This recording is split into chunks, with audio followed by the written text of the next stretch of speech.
Olá, pessoal. Esse vai ser o nosso último vídeo do semestre. Eu vou gravar essa aula para a gente falar sobre os direitos e garantias fundamentais, que é o último ponto da nossa ementa, tá? Então, nós vamos conseguir terminar todo o conteúdo.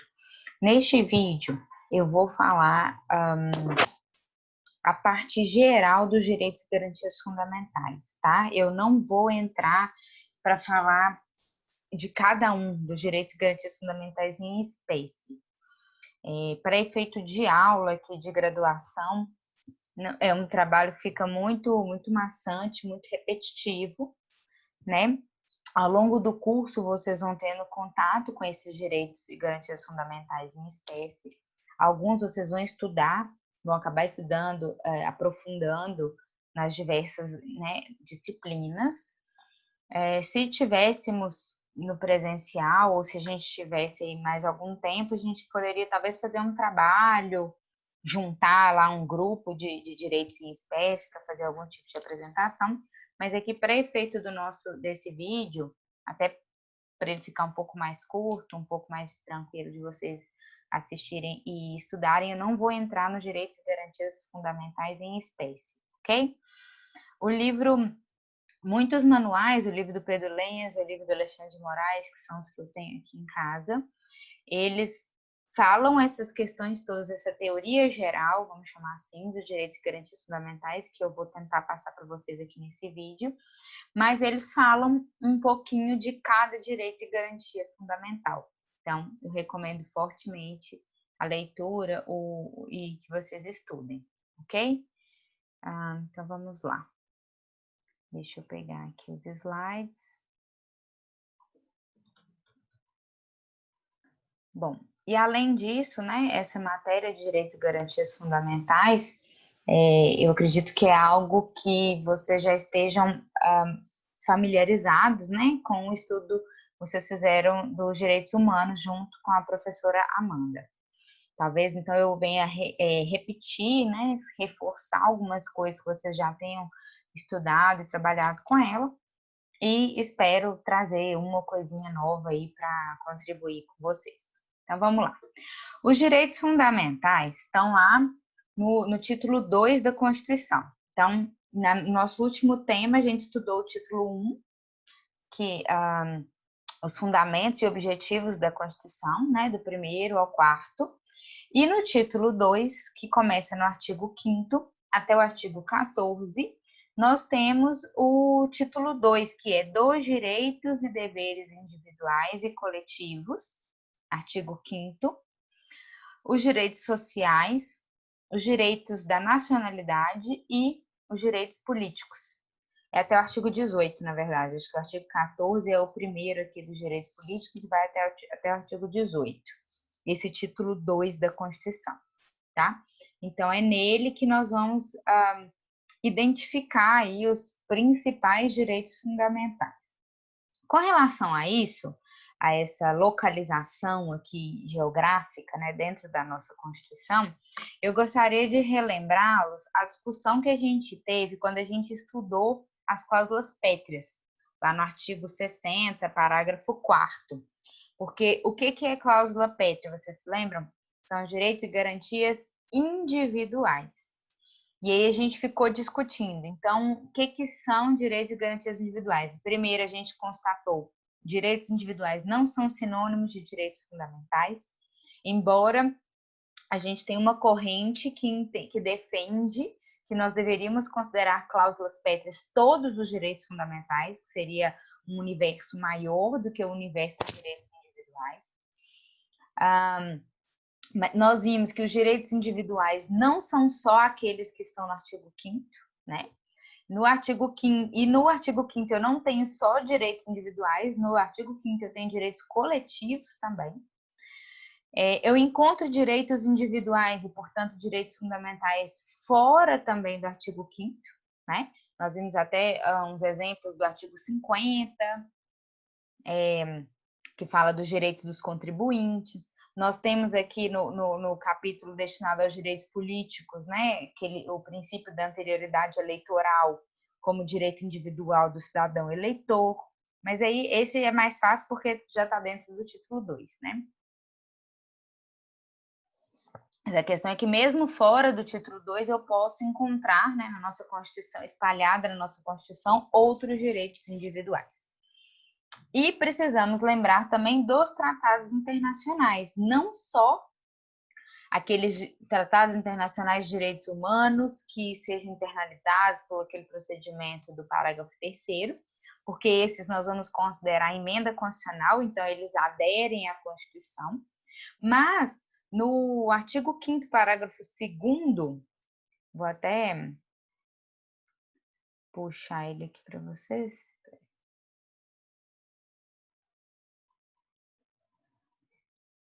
Olha só o que fala no parágrafo 2º. Os direitos e garantias expressos nesta Constituição não excluem outros decorrentes do regime e dos princípios por ela adotados, ou dos tratados internacionais em que a República Federativa do Brasil seja parte. Então, eu vou considerar como direito fundamental não só o que está expresso na Constituição. Aqui, ó, o título 2, o nome dele é Dos Direitos e Garantias Fundamentais.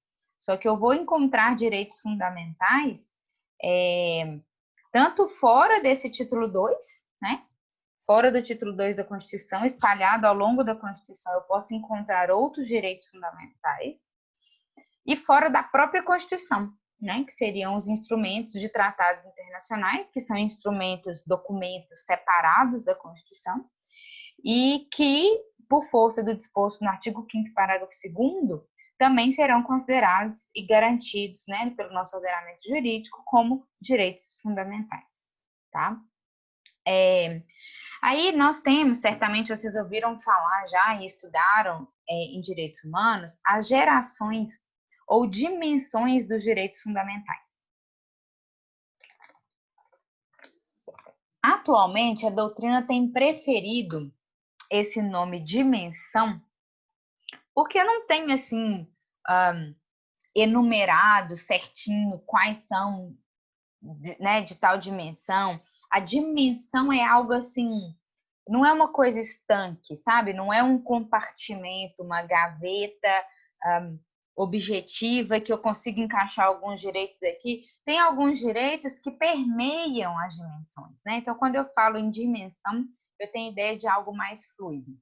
Mas eu gosto do nome geração de direitos porque nos ajuda a ter a ideia, que é a ideia desse estudo, né? Essa separação dos direitos fundamentais em gerações ou dimensões, é um estudo que nos permite enxergar a evolução cronológica desses direitos, tá?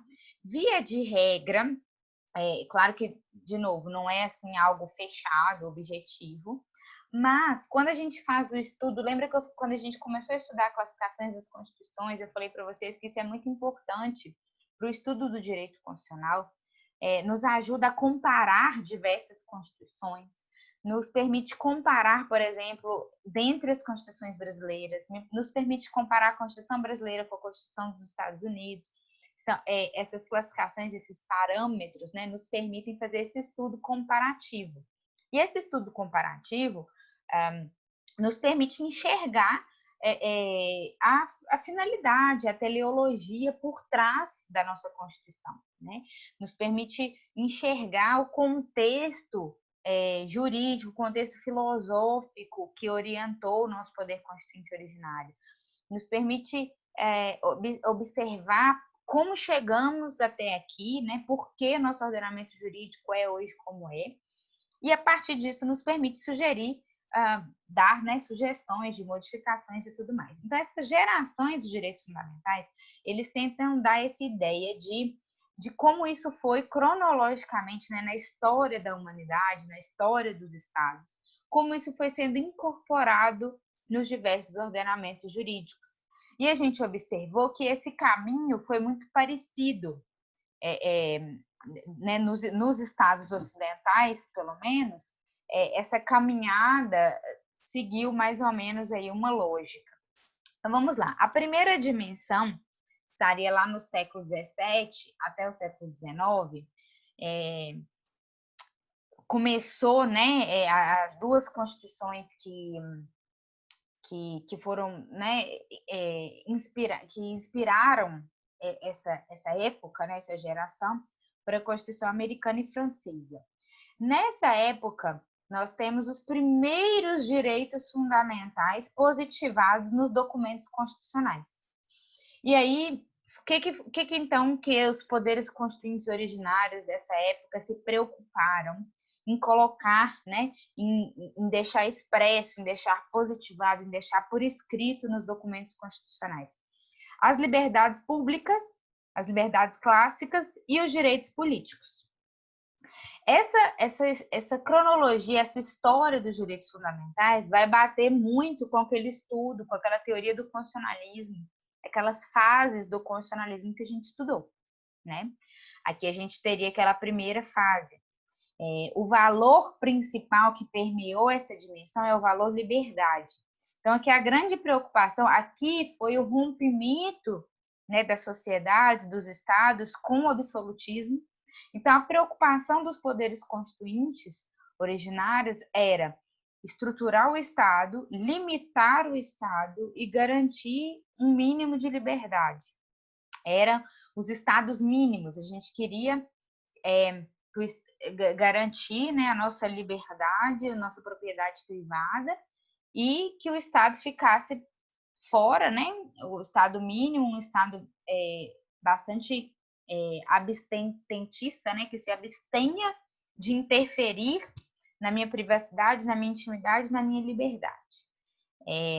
Então, nós temos aquelas liberdades clássicas, né? De ir e vir, de direito de propriedade, que a gente chama de direitos de defesa, né? Então, defesa do indivíduo contra o Estado, e ali os primeiros direitos políticos, ainda bastante tímidos, né? Assim, mulheres não podiam votar, a questão do voto censitário e tal, mas já garantindo ali alguns direitos políticos. Na segunda dimensão, né, na segunda geração, a gente já está naquela época da Revolução Industrial, da Primeira Guerra, onde nós vimos o aprofundamento muito grande das desigualdades sociais. A Constituição inspiradora deste momento, né, observado no mundo ocidental, é a Constituição Alemã de 1919. E nós vimos nas fases do constitucionalismo também a identificação da sociedade. Essa sociedade começou a demandar, começou a identificar, começou a pleitear direitos de natureza mais material. Então, aquela liberdade meramente formal, aquela igualdade meramente formal da primeira geração não era mais suficiente, tá? As pessoas começaram a exigir mais, aquelas liberdades e igualdades formais, né, apenas prever, todos são iguais perante a lei, ponto. Isso é uma igualdade formal, perante a lei todo mundo é igual, mas e perante os fatos, perante ali o dia a dia, na vida real, materialmente, substancialmente, existe essa igualdade? Nós identificamos que não, na verdade, né, se aprofundou uma desigualdade muito grande. Então, aí começa com essa exigência do povo, né, da sociedade. Os poderes constituintes derivados, reformadores, começaram a acrescentar nas constituições, ou os poderes constituintes originários, né, que surgiram, né, nesse período, criando novas constituições, novos estados, mas não necessariamente essa mudança foi, de fato, pela constituição de um novo ordenamento jurídico, de uma nova constituição.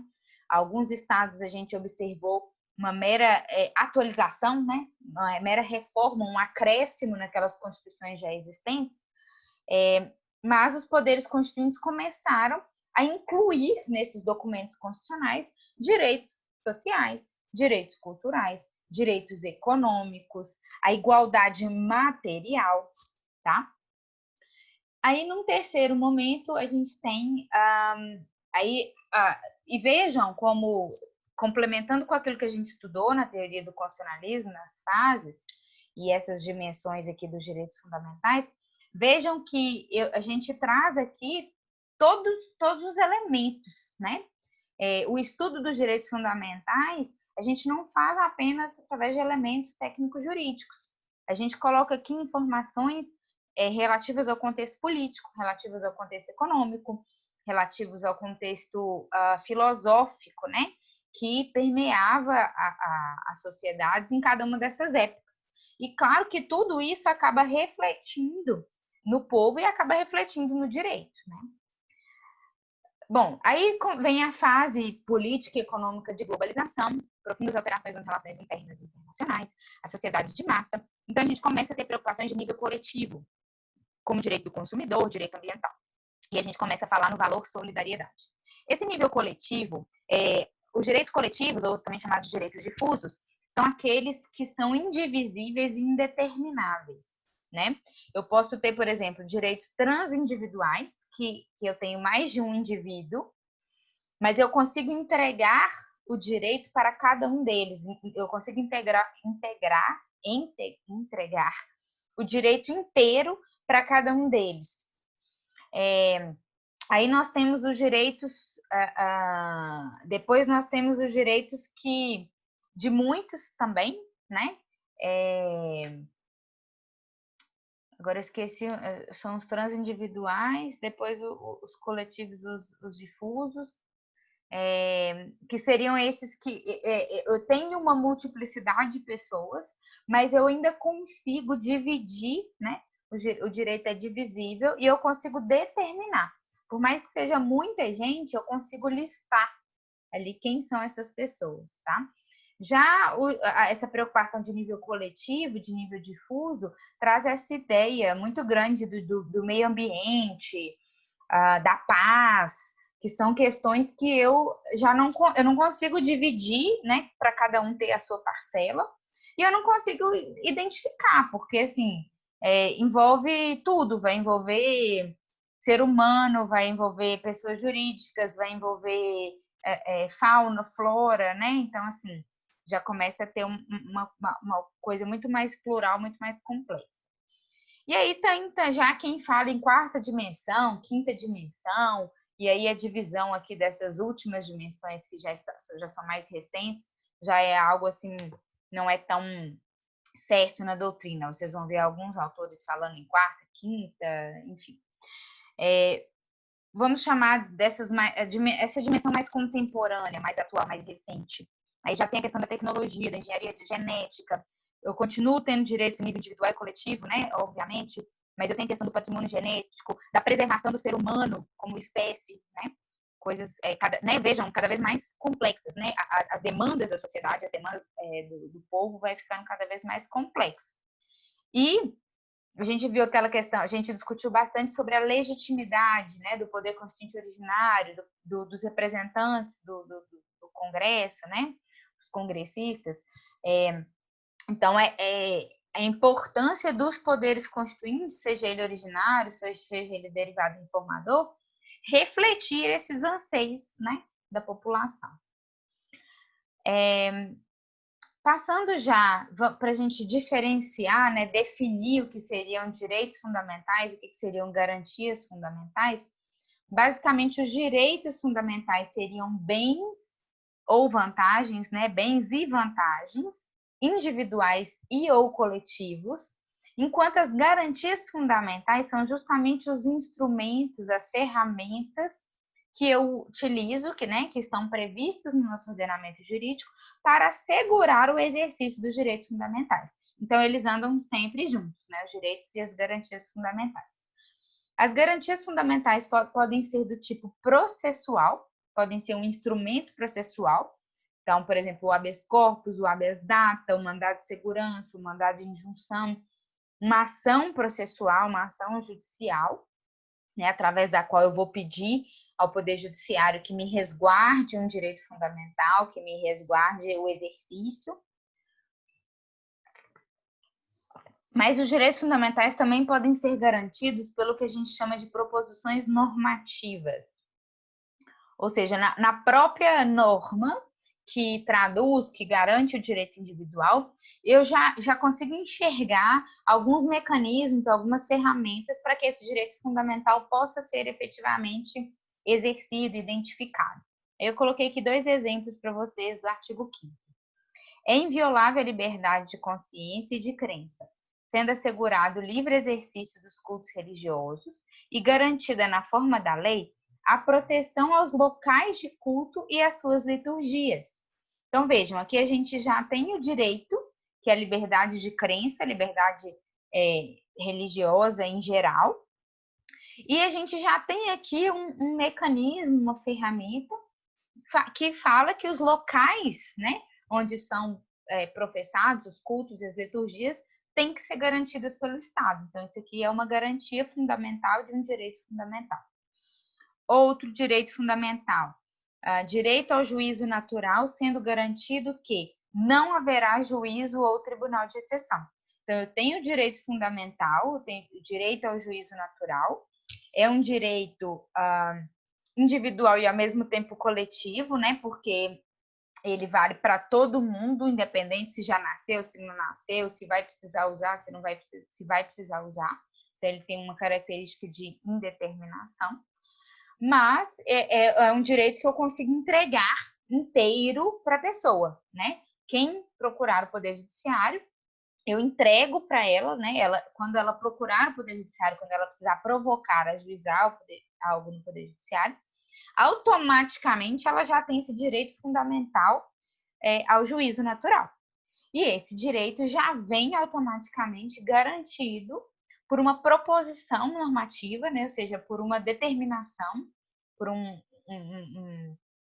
estabelecimento, né? Algo estabelecido, determinado constitucionalmente, de que não haverá juízo ou tribunal de exceção.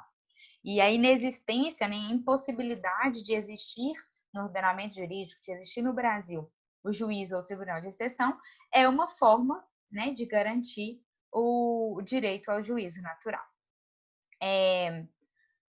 Embora os direitos fundamentais tenham essa carga, né, principiológica, essa carga valorativa muito importante, nós estudamos no tema da hermenêutica constitucional que eles não são absolutos, tá? Nem mesmo os direitos fundamentais são absolutos. Nós vimos que nem o princípio, né, o direito à dignidade da pessoa humana, que seria um super princípio, né, seria algo ali que estaria talvez acima dos demais, não acima, né, porque a gente viu que não há hierarquia entre as normas constitucionais, entre os princípios constitucionais.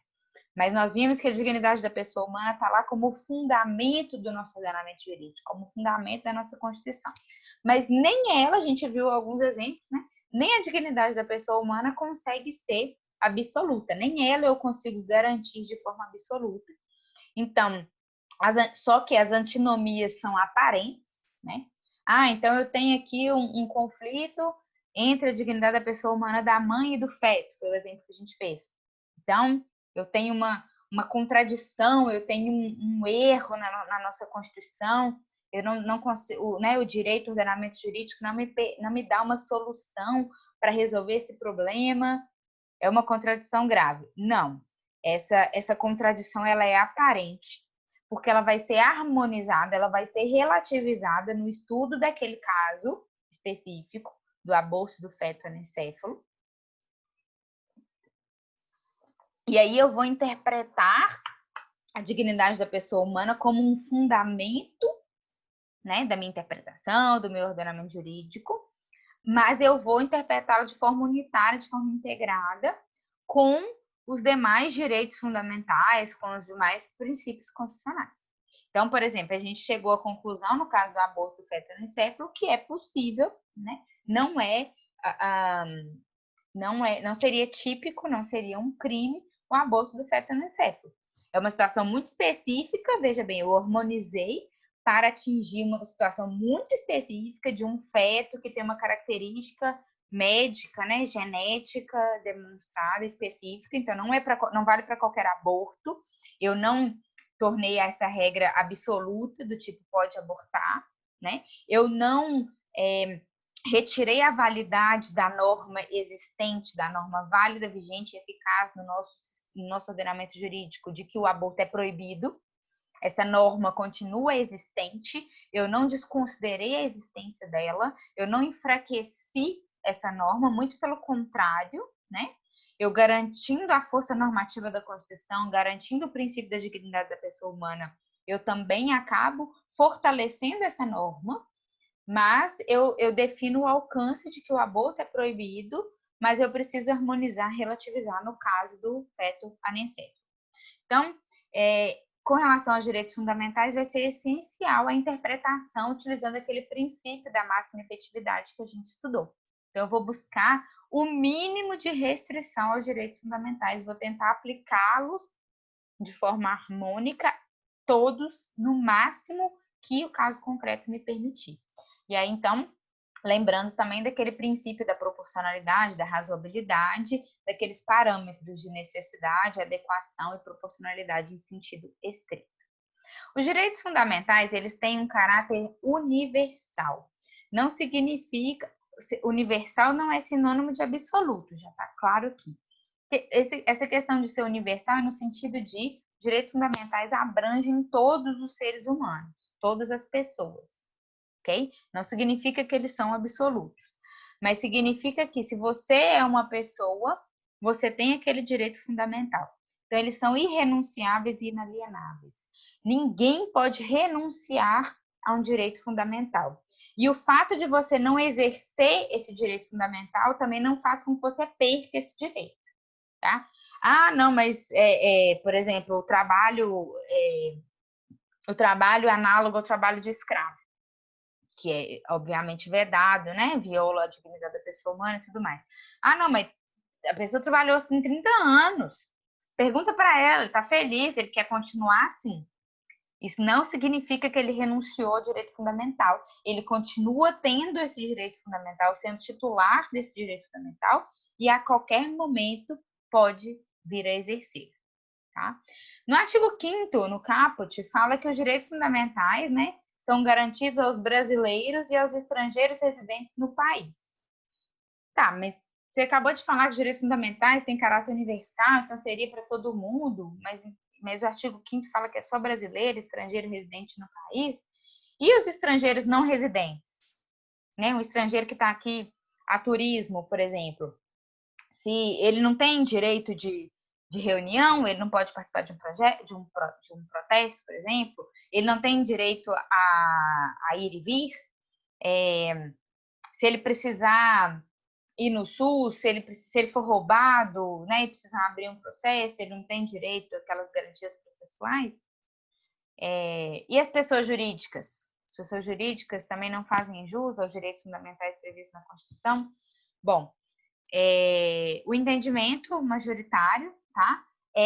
É mesmo o caráter universal, tá?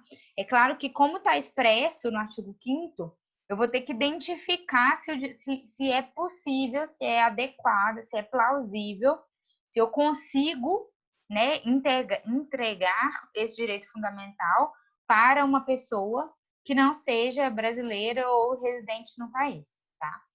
Mas, por exemplo, a dignidade da pessoa humana, com certeza, será garantida e poderá ser exercida por qualquer pessoa em solo brasileiro.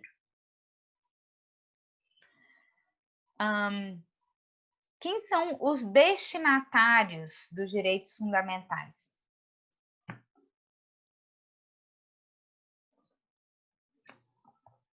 Acho que nos slides que eu coloquei para vocês, tinha uma outra parte que eu não atualizei aqui no meu. Eu queria, antes de passar para os destinatários, eu queria fazer uma observação com relação ao parágrafo 1º do artigo 5º, que fala que as normas definidoras dos direitos e garantias fundamentais têm aplicação imediata. Quando a gente fez o estudo, né, daquela teoria da aplicabilidade das normas constitucionais do José Afonso da Silva, falamos das eficácias plena, contida e limitada, a gente fez exatamente esse confronto, né, que algumas normas constitucionais, por serem essencialmente as de eficácia limitada, eu posso não conseguir, né, dar essa aplicação imediata. A interpretação desse parágrafo 1º na verdade, utilizando o princípio da máxima efetividade, tá? Esse aplicação imediata significa que eles não admitem, por exemplo, vacatio legis, se eles forem ser incorporados.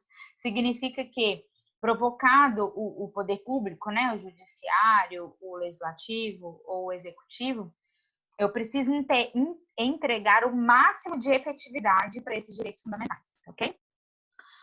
Bom, quem são os destinatários, então, dos direitos fundamentais? Eu posso falar dos direitos fundamentais sob a perspectiva do Estado, né? Uma obrigação de respeitar a liberdade dos indivíduos, então, de se abster de interferir indevidamente, né? De interferir nos direitos fundamentais dos indivíduos.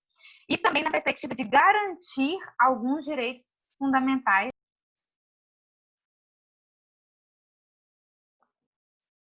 Acho que a minha internet caiu aqui, gente. Continuando.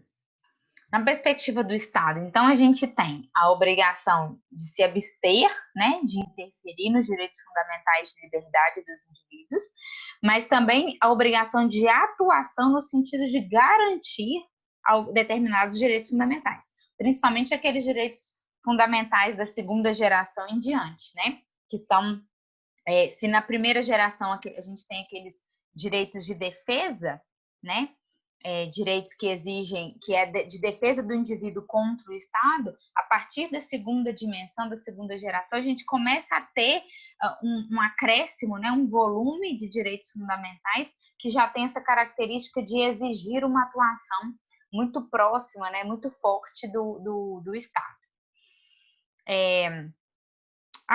Deixa eu voltar aqui na questão das dimensões, só para falar, já que eu falei dessa questão das eficácias, só para fazer uma correlação aqui com vocês. Observem que essas liberdades clássicas, aqui, essas liberdades públicas, né, essa questão da abstenção do Estado, tem a característica de serem de eficácia plena, né? Direito à liberdade, direito à igualdade. Plena. Caiu de novo, gente, desculpa. Instalaram hoje aqui a internet, ainda não está muito legal. Bom, então vai ser plena, de eficácia plena ou contida, né? Por exemplo, direito à propriedade privada, né? Que a gente viu que pode sofrer algumas restrições. Agora, a partir da segunda dimensão, eu já tenho o acréscimo, né, de direitos que já têm uma natureza de ser mais de eficácia limitada. Eu defino lá direitos sociais, direitos dos trabalhadores, direitos culturais, direitos econômicos, direito à educação, direito à saúde, mas aí eu já são direitos que, além de ter um custo maior para o Estado, né, e aí a gente começa a ter uma série de dificuldades, questão orçamentária, começa a precisar ter atuação do Poder Judiciário para garantir esses direitos fundamentais, e precisa ter atuação do legislador infraconstitucional para poder regulamentar como que esses direitos serão exercidos, como é que eles serão garantidos pelo Estado. Então, voltando aqui nos destinatários dos direitos fundamentais, sob a perspectiva do legislador, eu vejo, a gente pode observar, né, a obrigação de se abster de violar os direitos fundamentais, né, de legislar em violação aos direitos fundamentais. Aí aqui a gente pode falar nas cláusulas pétreas, né, que o legislador não pode restringir, não pode tentar abolir, mas ele poderia tentar ampliar.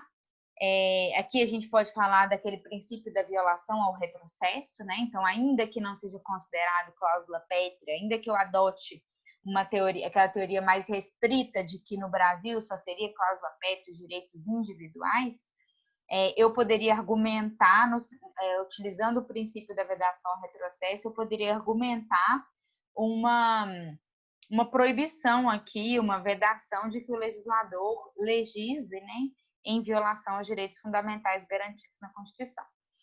E tem também o outro lado, né, que é o lado de garantir, de implementar esses direitos fundamentais exatamente através da regulamentação das normas de eficácia limitada, né? Quando a Constituição, quando o Poder Constituinte originário coloca direitos fundamentais do tipo com eficácia limitada, o legislador infraconstitucional começa a ter essa obrigação, né, de implementar esses direitos, de garantir a implementação desses direitos.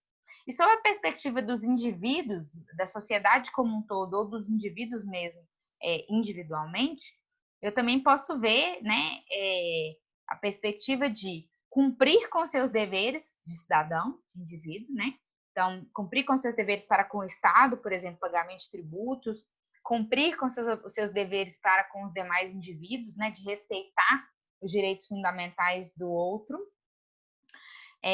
Tem a perspectiva de ter respeitado essa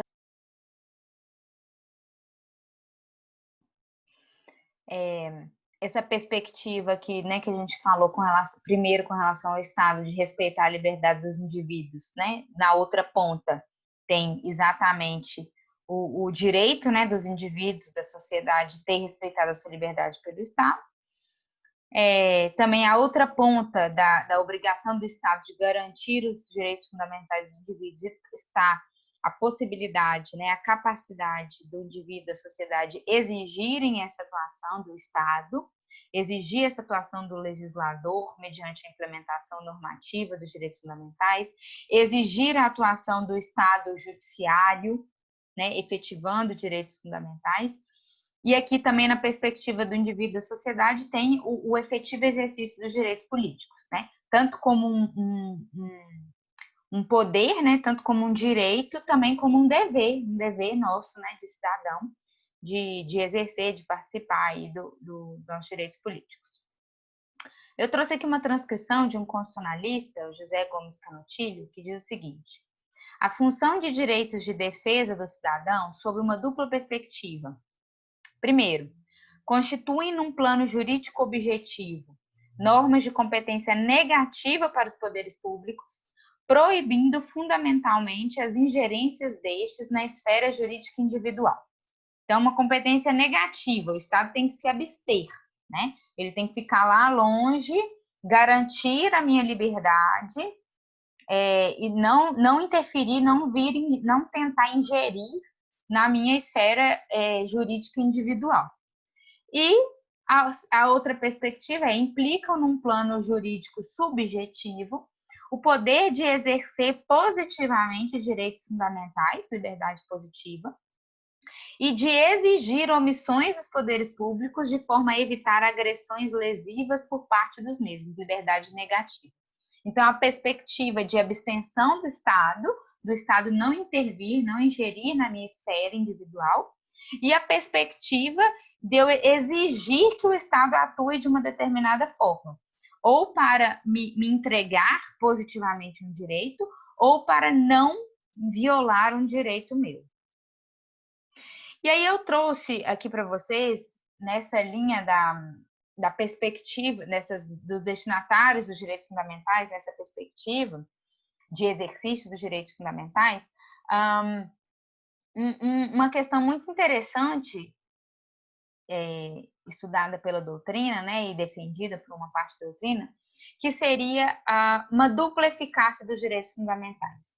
Seria uma eficácia vertical e uma eficácia horizontal.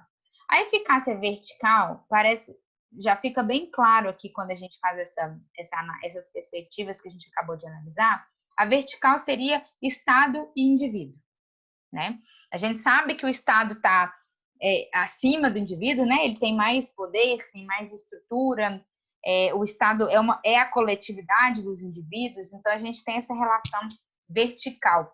Por isso que eu preciso tanto dos direitos de defesa, que seriam o guarda-chuva, né? Os meus direitos de defesa contra a atuação desse grande, né, do Estado, que é muito maior do que cada um de nós indivíduos. Mas, observando aqui essa perspectiva dos indivíduos, né, de cumprir com seus deveres, de exigir a atuação do Estado, de exercício dos direitos políticos, eu consigo enxergar também uma eficácia horizontal dos direitos fundamentais. Uma necessidade de que entre os indivíduos também exista a necessidade de eu respeitar o direito fundamental do outro, tá? Essa perspectiva horizontal, essa eficácia horizontal já foi trazida, inclusive, pelo Supremo em algumas decisões. Eu transcrevi uma delas aqui para vocês. Olha, eficácia dos direitos fundamentais nas relações privadas.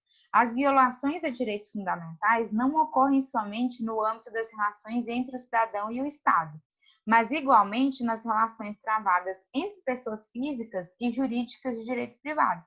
Assim, os direitos fundamentais assegurados pela Constituição vinculam diretamente não apenas os poderes públicos, estando direcionados também a proteção dos particulares em face dos próprios poderes privados, né? Então, a proteção dos particulares com relação aos próprios particulares. Aí a gente vai ver aqui, no direito trabalhista, na esfera trabalhista, uma necessidade de aplicação dessa eficácia horizontal dos direitos fundamentais, né? A gente equiparar essa relação, eu estou falando indivíduo particular contra, né, empregado e empregador, então uma relação entre particulares, mas é uma relação que há uma certa desigualdade e que pode fazer com que seja necessário que as partes exijam, né, a observância dos direitos fundamentais uma das outras. A relação do consumidor também com o fornecedor é uma relação que exige. As relações contratuais, né, entre as partes, não sei se vocês já estudaram em civil a questão da boa-fé objetiva, da boa-fé subjetiva. A boa-fé objetiva nada mais seria do que a aplicação de uma eficácia horizontal dos direitos fundamentais, né? Da dignidade da pessoa humana, da isonomia, né? Da igualdade. Então, é nessa linha, nessa perspectiva da necessidade da gente aplicar os direitos fundamentais também na esfera horizontal e não só na esfera cidadão-estado. Eu vou deixar aqui para vocês o restante do julgado, vale a pena ler, como né, longo. Não vou fazer a leitura aqui para não ficar mais cansativo o vídeo, mas convido vocês para fazerem a leitura com calma. Um ponto que certamente vocês estudaram com a professora Amanda: direitos fundamentais e direitos humanos seriam sinônimos? Não são. Bom, depende da perspectiva, né? Do ponto de vista do conteúdo, eles podem ser até considerados sinônimos, mas do ponto de vista formal, né, de como eles são positivados, eles não são sinônimos. E a gente pode basicamente dividir os direitos fundamentais em algo que está positivado no plano interno e os direitos humanos é aquilo que está positivado no plano internacional. Inclusive, se vocês conferirem, no título 2 que a gente leu, a Constituição fala em direitos fundamentais, ou seja, direitos positivados na Constituição, no plano interno. No artigo 5º, parágrafo 3º, a Constituição já fala os tratados internacionais de direitos humanos. Por quê? Se eu estou falando de tratado internacional, eu estou falando do ponto de vista no plano internacional, jurídico internacional. Então, lá, eu estou falando em direitos humanos. Só que, se esses tratados de direitos humanos vierem a ser internalizados, né, serem equiparados a emendas constitucionais pelo procedimento do parágrafo 3º, a partir desse momento, internalizado o tratado, aqueles direitos humanos garantidos no plano internacional passam a ser direitos fundamentais porque eles passam a integrar o nosso plano interno jurídico.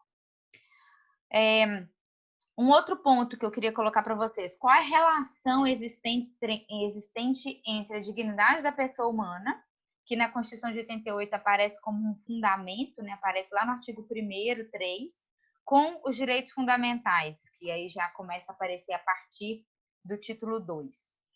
A dignidade, e eu já, né, dei uma dica com relação a isso, a gente falou sobre isso quando a gente falou de hermenêutica constitucional, depois eu falei de novo quando a gente falou dos fundamentos, né, da dignidade da pessoa humana como um fundamento, como um pilar da nossa Constituição, do nosso ordenamento jurídico.